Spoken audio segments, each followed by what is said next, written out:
Last night, Apple reported blowout earnings, pushing the stock back above $600 and helping boost U.S. stock markets early this Wednesday morning. Britain's economy has slipped back into recession, with output contracting by 0.2% in the first 3 months of this year.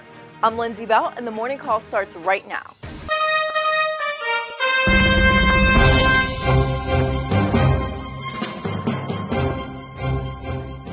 Good morning, I'm Scott Redler, Chief Strategic Officer of T3Live.com. And I'm Lindsay Bell with The Street, and together we bring you the Morning Call Express. Stock futures are pointing up today, continuing the rally for the third day in a row. Scott, are we out of the woods yet? Does this mean there's just more upside to come? I don't think we're exactly out of the woods, and you shouldn't have a green light to just start going all in. But testing longs on Monday's low made sense. We talked about the potential double bottom, that reactionary low. We talked spiders of around 135.76, and we bounced off that area. So you figured you would get some type of bounce. Everyone wasn't sure what. But now that we're going into day 3, we're heading into some decent sized resistance. So I wouldn't say just go out and chase this up open, but we need to look at the action very closely right around here. So why don't we take a look at the SPX a little closer and talk about those levels of resistance that you're looking at today. Okay, so if you take a look at the chart, you will see, here you go, real quickly, here is that double bottom that we were talking about. Here was, the bottom from April 10th, which was right around, 1357. We came into that on Monday and held it. So, it was prudent to cover some shorts into that area. But if you covered here, I think some guys are going to be retesting this 1382 area, or maybe even as high as this 1392, because it is Fed Day. But, here's the thing. It's a bit of a grudge match right now, because you had this positive pattern that probably, if you took longs there, I would say sell some into this. But if the bears have any control of this market, they're not going to want this area negated, and there are some people trapped short. So if we start getting above 1385, they're going to have to figure out whether they want to roll it up and fight the tape, or if they just want to say, you know what, I want to take a step back and see more data to figure out how to switch gears.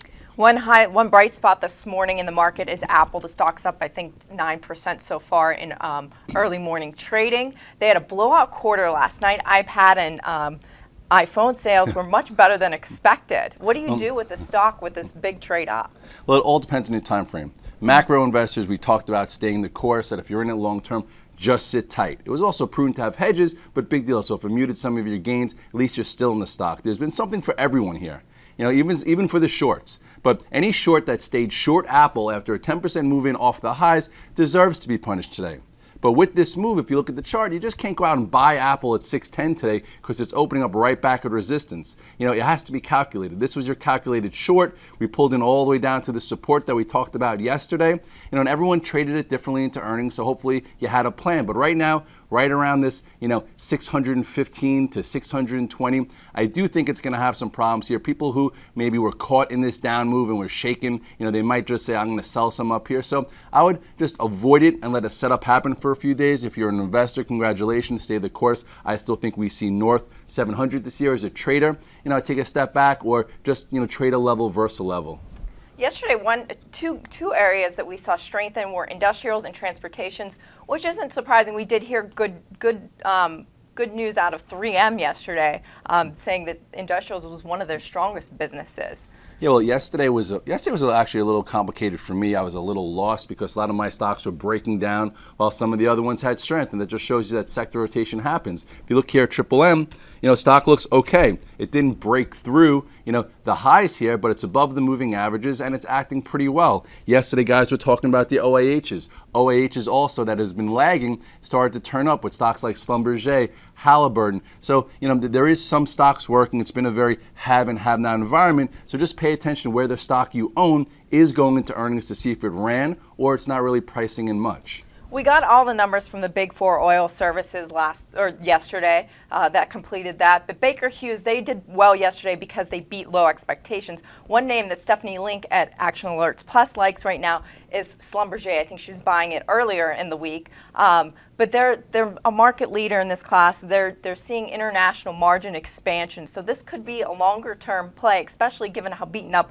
the sector has been. Exactly. And what we'll do in the long form version, we'll go into that stock, we'll go into the levels, but stay tuned for that later. Hi, I'm Sean Hendelman, CEO of T3 Live, where we train, coach, and mentor traders in order to help you put your money to work with confidence. With T3 Live approach is a blueprint for you to recognize, adapt, and ultimately take advantage of different market conditions. To begin your training with T3 Live, we would like to offer you the opportunity to enroll in our free 30-day online home study course. Fill in your name and email address, and I'll see you on the other side.